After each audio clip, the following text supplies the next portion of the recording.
베트남 축구 국가대표 공격수 웅웬 콩푸엉이 K리그 인천 유나이티드와 임대 계약을 조기 종료하고 한국을 떠나는 데 대해 베트남 축구 팬들이 크게 아쉬워하고 있다.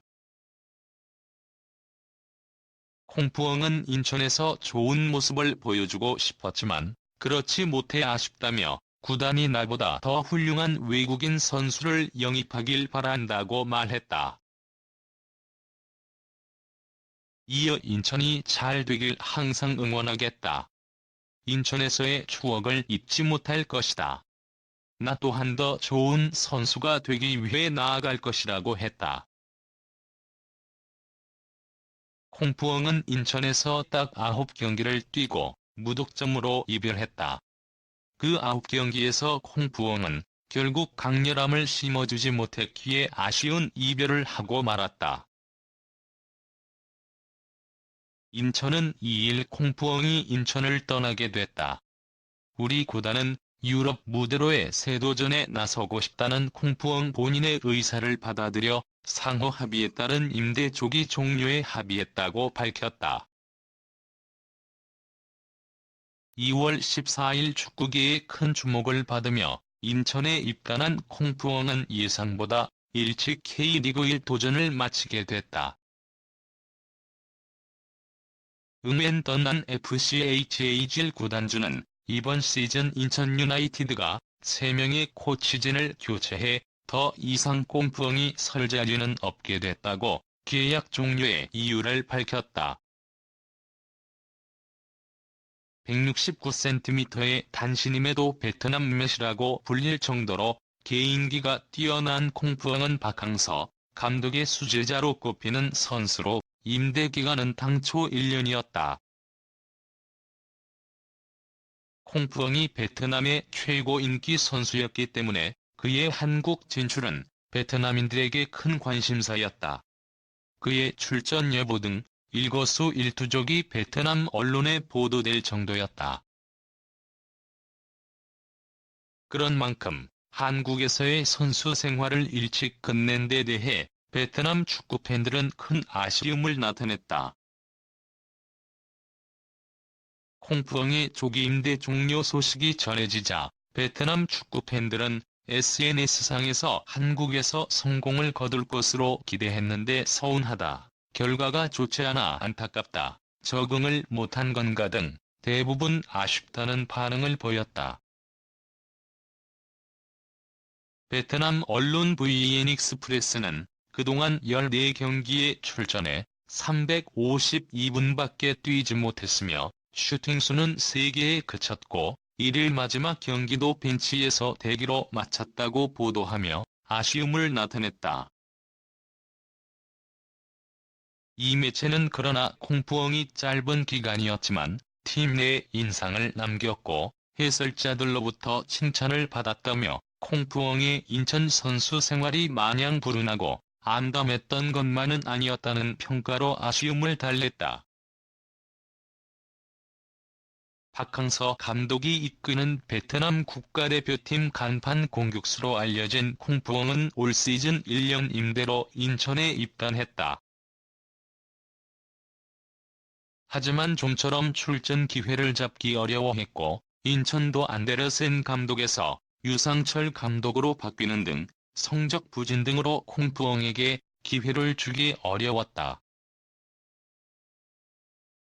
결국 콩푸엉이 유럽 진출을 원하며 조기 임대 종료가 됐고 콩푸엉은 1일 훈련까지 소화한 후 베트남으로 떠났다. 콩푸엉은 입단 당시 박항서 감독과 기자회견장에 함께하며 큰 관심을 받았다. 베트남 내에서도 베트남 스타 콩푸엉의 입단에 엄청난 관심을 보였다. 콩푸엉의 일거수일투족이 화제였으며 훈련장에도 취재진이 찾아 인터뷰를 하고 훈련하는 모습이라도 담기 위해 노력했다. 국내 취재진과 베트남 취재진은 매일같이 경기장과 훈련장을 찾았고 지난 3월 9일 경남전에서 콩푸엉이 후반 추가 시간 교체에 투입되자 1분도 뛰지 못했음에도 그의 출전은 국내와 베트남 최대 뉴스거리가 됐다. 응우옌 콩푸엉은 역대 세 번째 동남아시아 K리거였다. 최초는 1984년부터 2시즌간 럭키 금성 황소에서 뛴 삐아퐁 피우론이다. 삐아퐁은 1985 시즌 득점왕과 도움왕을 동시 석권한 데 이어 베스트 11에도 선정된 전설이다. K리그 통산 34경기에서 뛰며 17골을 터뜨린 삐아퐁은 K리그 역사상 최고의 외국인 선수로 꼽힌다. 삐아퐁의 뒤를 이어 K리그에 도전한 이는 베트남 축구 스타 르엉수원 쯔엉이었다. 잉글랜드 유학파 출신인 쯔엉은 2015년 12월 인천 유나이티드와 2년 임대 계약에 사인해 K리그 1 도전을 알렸다. 하지만 쯔엉은 팀에서의 주전 경쟁에 애를 먹으며 2016 시즌 4경기 출전에 머물렀다. 2017 시즌 강원 FC로 임대를 떠나 반전을 노렸지만 역시 2경기 출전에 그쳤다. 콩푸엉은 K리그에 도전한 세 번째 동남아시아 선수였다. 2월 14일 인천에 입단한 콩푸엉은 축구계에 큰 관심을 받았다. 당시 인천 지휘봉을 잡고 있던 연 안데르센 감독이 콩푸엉이 큰 관심을 받으며 들떠있는 상태라며 차근차근 몸부터 만들어야 한다고 말했을 정도다.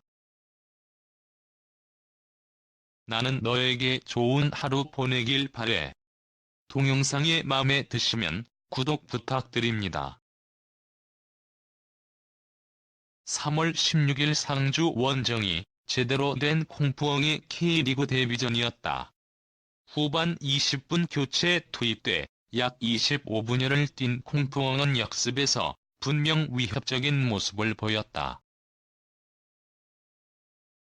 당시 베트남 언론은 지고 있는 상황에서 이기기 위해 투입된 카드라며 콩푸엉이 인천에 분명 도움이 되는 선수임에 자랑스러워했다. 3월 31일 수원 삼성 원정 경기에서 콩푸엉은 교체 투입돼 후반 31분 오른발 중거리 슈팅을 시도했고 수원 수비 맞고 굴절돼 윗그물을 때렸다. 가장 데뷔골에 가까운 장면으로 당시 콩푸엉은 정말 마케팅용이 아닌 이기려는 카드로 활용됐음을 선보였다. 4월 3일 대구전은 콩푸엉에게 잊지 못할 날이었다. K리그 첫 선발 출전을 한 것. 콩푸엉은 무고사 아래서 처진 공격수로 뛰었다. 하지만 인천의 중원이 대구 중원에 잡아먹히면서 활약을 할 수가 없었다. 사실상 투톱은 인천에게 힘들었다. 풀타임 출전을 했음에도 콩푸엉과 인천의 한계가 드러났고 이후 전북전에서도 선발로 나왔지만 인상적인 활약은 하지 못했다. 결국 몇 번 주어진 선발 출전 기회에서 콩푸엉은 기회를 놓쳤다. 강렬함을 보여주지 못했다. 물론 인천이 워낙 부진했기에 한계는 있었다. 가장 아쉬운 건 청주FC와의 FA컵 경기였다. 당시 콩푸엉은 선발로 투입됐음에도 전반전 45분밖에 소화하지 못할 정도로 활약돼서 아쉬웠다. 물론 큰 관심의 배경엔 실력이 있었다. 박항서 감독이 이끄는 베트남 축구 대표팀 에이스인 콩푸엉은 빠른 발과 결정력이 강점인 공격수다. 인천 이천수 전략강화 실장은 콩푸엉이 2019년 UAE 아시안컵에서 활약하는 걸 지켜봤다며 스피드와 문전에서의 침착함이 팀에 큰 도움이 될 수 있을 것이라고 말했었다. 하지만 콩푸엉의 K리그 1 도전은 쉽지 않았다. 콩푸엉은 K리그 1 9경기를 뛰며 득점이나 도움 등 공격 포인트를 기록하지 못했다. 유상철 감독이 지휘봉을 잡은 이후엔 주전 경쟁에서 완전히 밀려나며 팀을 떠나게 됐다. 응우엔 콩푸엉은 K리그 1에서 활약한 기간이 짧았다. 축구계에 깊은 인상을 남긴 경기도 없었다. 하지만 콩푸엉은 K리그에 큰 변화를 만들어냈다. 한국 프로축구연맹은 4월 18일 제5차 이사회에서 2020 시즌부터 동남아시아 쿼터 신설을 결정했다. 현재 K리그 1, 2 각 구단은 외국인 선수 3명, AFC 가맹국 소속 1명까지 최대 4명의 외국 선수를 보유하고 경기에 출전시킬 수 있다. 내년부턴 어지연 소속 선수 1명까지 더해 최대 5명까지 9라운드에 나설 수 있다. 입단부터 축구계에 큰 이목을 끈 콩푸엉이 가져다준 최고의 변화다. 참고로 어지연은 1967년 창설된 동남아시아 국제기구로 현재 가맹국은 베트남, 태국, 말레이시아, 인도네시아, 미얀마, 필리핀, 싱가포르, 라오스, 캄보디아, 브루나이 등 10개국이다. 인천 관계자는 차기 시즌 동남아시아 쿼터 신설은 콩푸엉이 가져다준 변화라며 수준급 동남아시아 선수들이 K리그 발전에 기여하길 기대한다고 말했었다. 하지만 콩푸엉은 일찌감치 K리그를 떠났다. 쯔엉 역시 2시즌을 뛴 K리그에서 별다른 족적을 남기지 못했다. 이들은 베트남 축구 대표팀에서 핵심 선수로 활약한다. 이에 콩푸엉은 최근 인천 구단에 새로운 도전을 원한다는 의사를 전달했다. 6월 15일부터 7월 15일까지 1개월 동안 진행되는 프랑스 리그 트라이얼 기간을 활용해 유럽 무대에 도전해보고 싶다는 내용이었다. 고민 끝에 인천 구단도 대승적 차원에서 콩푸엉의 뜻을 받아들이기로 했다. 푸엉은 지난 1일까지 정상훈련을 소화한 뒤 동료들에게 작별의 인사를 전하면서 인천에서의 생활을 마무리했으며 킹스컵 일정 소화를 위해 2일 새벽 항공편을 통해 태국 부리람으로 떠났다. 인천 구단은 짧았던 시간이었지만 우리 구단과 함께했던 콩푸엉 선수의 앞날에 크나 큰 행운이 함께하기를 응원하겠다고 밝혔다. 콩푸엉은 태국 부리람, 베트남 대표팀 전지훈련에 참가하기 위해 2일 한국을 떠났다.